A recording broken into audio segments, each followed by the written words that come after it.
Louise is a beautiful young girl working as an assistant to a magician. She falls in love with his charm, and so does he with her beauty. But tragedy strikes when during one of their performances, the magician depicts being invisible and never returns.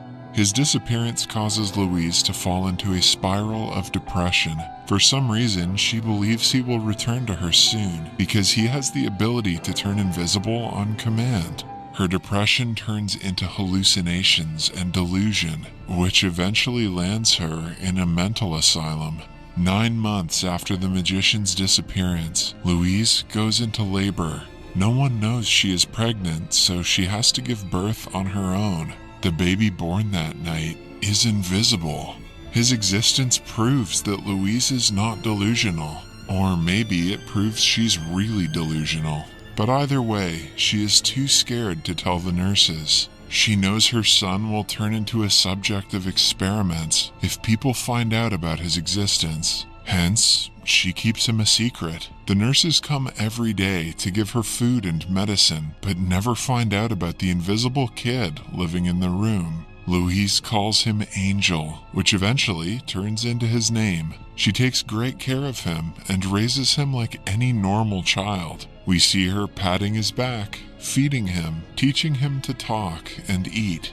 When he grows old enough, she uses chalk and the wall to teach him to read.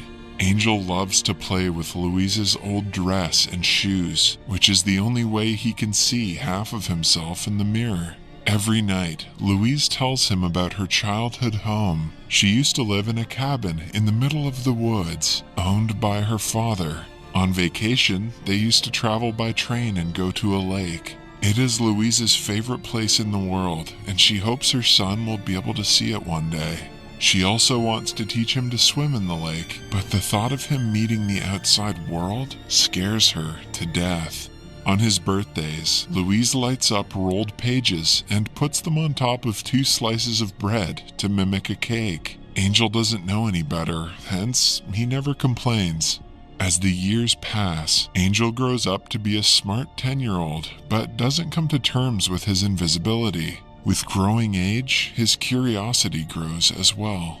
One evening, he gets on top of a chair and looks outside the window. For the first time in his life, he sees another human his age. A little girl is with her parents outside her home. She trips on the stairs and is helped by her mother. Angel returns to his mother in bed and tells her about the girl. Louise is terrified that her son is growing curious about the outside world. She tells him he is different from the rest of the world, which the normal people don't like. Hence, he has to be careful to never be noticed by anyone. The comment makes a lasting impression on the kid, but his interest in the pretty neighbor doesn't die. He frequently watches her through the window and realizes she always plays the same 2 keys on the piano. He listens to it for as long as he can, hoping to meet her someday. One morning, Angel asks his mother what it is like to see herself in the mirror. Louise describes the feeling as seeing yourself a little more than you see other people. Louise always believed that her lover would come to her and Angel one day, but after years of waiting, she has fallen deep into depression. She barely talks to Angel nowadays. When she pulls away from him, he feels lonely and spends days drawing on the wall. One day, the pretty girl looks directly at him from the garden in front of her house. Angel feels nervous and runs to tell his mother, who turns away without saying a word. Later, Louise is brought outside her room by the nurses. Angel takes the opportunity to run outside without being noticed. He walks on the grass, away from the cold marbled floor, for the first time in his life. A few minutes later, he ends up in front of the pretty girl, who is playing on a swing. She feels his presence and asks him to come closer. A stunned Angel asks if she can see him and finds out she is blind.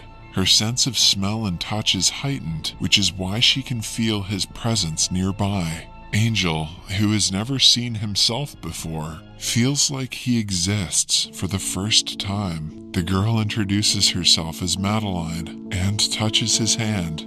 They talk for a minute before Angel gets nervous. Madeline makes him promise that he will come again before he runs away. She has no friends because of her disability, so talking to someone her own age is as delightful for her as it is for Angel. He returns to the room with the nurses and lays beside his mother. By now, Louise has stopped smiling altogether. Angel tells her he has a girlfriend, but she shows no reaction. He goes to meet Madeline again as soon as he can. She touches his face and can see him clearly in her imagination. Angel also tells her that he watches her from the window and loves to hear her play the piano. Madeline laughs because she only uses 2 keys and has never played a melody. The two play hide and seek for hours, even though one of them is invisible and the other is blind. Soon, the two become inseparable, and Angel starts spending most of his days with her. One day, they take a step forward and kiss. Madeline can perfectly guess what part of her body Angel is looking at because she can feel his gaze. I may not be able to see out of them, but my eyes are up here, buddy. Angel couldn't be happier in life, but that doesn't last long. Madeline reveals that she is about to get eye surgery the next week, after which she will be able to see. She is the most excited about finally getting to see Angel, but he doesn't feel the same way. They spend the next week together before she waves at him from her house and leaves. That night, Louise speaks for the first time in months and invites Angel to sleep by her side. She also asks him to go to the cabin in the woods if something ever happens to her. When Angel wakes up in the morning, she has already passed away. The news is too much for the kid to take. He watches his mother's body for hours before the nurses come and take her away. They also remove all of her belongings and the writing from the wall. The room is the only thing Angel ever knew apart from Madeline. It is gone, and Madeline will hate him when she finds out the truth. So, without anything in his possession, he boards a train and goes to the lake his mother always talked about. He imagines Madeline coming out of the water, which only makes him sadder. Then, he boards another train to the cabin in the woods. He breaks in and looks around before sleeping on the sofa and declaring it his house. Weeks turn into months, and months into years. Angel is now a grown man, evident from his raspy and manly voice. He has only talked to himself for years, but still hopes he will get to see Madeline someday. Then, finally, one day, she arrives at the cabin. Angel feels like he is in a dream and cannot stop looking at her. He stands right in front of her, but even with her recovered eyes, Madeline doesn't see him.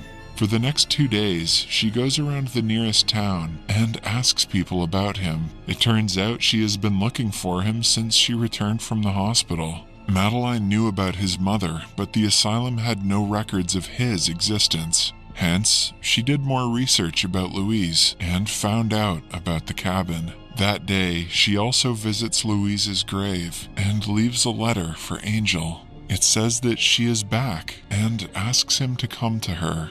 Angel continues following her and stays with her at the house without her knowing. Madeline frequently feels his eyes on him like she did years ago, but she dismisses it every single time. Having had enough, Angel writes a letter back to her, saying that he misses her as much as she misses him, but can only meet if she promises to keep her eyes closed. They meet in the woods later that day, and as promised, Madeline keeps her eyes closed. They return home together and lay down by each other's side. Madeline feels his face and takes in his scent, trying to relive the memories they shared. His scent has changed a little, but she can still recognize him. The lovers are overwhelmed by the sudden closeness after years of longing for each other. In the following scene, Madeline is blindfolded and naked with Angel on the bed. Angel asks her how she felt when she first regained her vision. Madeline describes it as a strange experience. Before, she thought the things in the room only existed when she touched them. A bouncy ball would disappear from the face of the earth when she threw it at the wall, and then it would reappear again when it touched her hands. But When she gained her vision, she realized the ball was always there. Similarly, she found out that many things in her room exist simultaneously, not just when she touches them. The profound explanation makes Angel question his existence when he is away from Madeline. For the next week, they live in paradise. Madeline continuously has a cloth over her eyes, but doesn't mind it. They talk about their childhood and their teen years, and end up falling in love for the second time. Then, Angel brings her to see the lake, which has become his favorite place over the years. Madeline takes off the blindfold and is mesmerized by the view, but the only thing she really wants to see is her boyfriend's face. Angel kisses her on the neck from behind and promises to reveal himself at night. The night comes, and he is in the bedroom with a sheet over his head. Madeline promises to love him no matter what he looks like, but when she takes the sheet off, she retreats in shock. Angel tells her the truth, which is too much for her to take. She breaks down crying, making Angel feel like the ugliest person in the world. He watches her curl up on the floor in tears till the morning. When she falls asleep on the ground, he puts a blanket over her. It wakes Madeline up from her sleep. She says she is ready to keep her eyes closed for life if it means they can be together. But Angel doesn't want that. He doesn't say anything to her face, but registers that she has to be blind to actually love him. Madeline wakes up the next morning and looks for Angel but doesn't find him. Instead, she finds a note that says he is going away from her life. He promises to always love her, but asks her to stop loving him. Madeline sheds a single tear after reading it. She packs her luggage and is ready to leave when she feels something in her chest. It is almost as if she can tell where Angel is at that moment. After closing her eyes and searching for his scent, she realizes he went to the lake. In the following scene, Madeline reaches the deck and calls for him. She knows he is nearby because of his scent, but Angel refuses to talk. Suddenly, a splash of water is heard. Angel has accidentally fallen into the lake, but he doesn't know how to swim. Madeline jumps behind him, even though she cannot see him. After frantically searching for a while, she sees bubbles underwater and brings him to the shore. Angel gains consciousness after a few rounds of CPR. Madeline declares that this is the end of their misery, and they will remain together forever after this moment. She promises to learn to see him with her eyes open, like she used to see him with them closed. In the following montage, we see the couple living a happy life together. They play, fight, talk, and make love like any normal couple. Sometimes, Madeline puts makeup on Angel, and they laugh at the absurd result. Eventually, she gets pregnant and gives birth to a visible baby. The couple starts their own magic show, which becomes a hit. In the last scene, we see them swimming together. Subscribe for more videos like this, turn on notifications, and leave a like to help the channel out. Thank you for watching.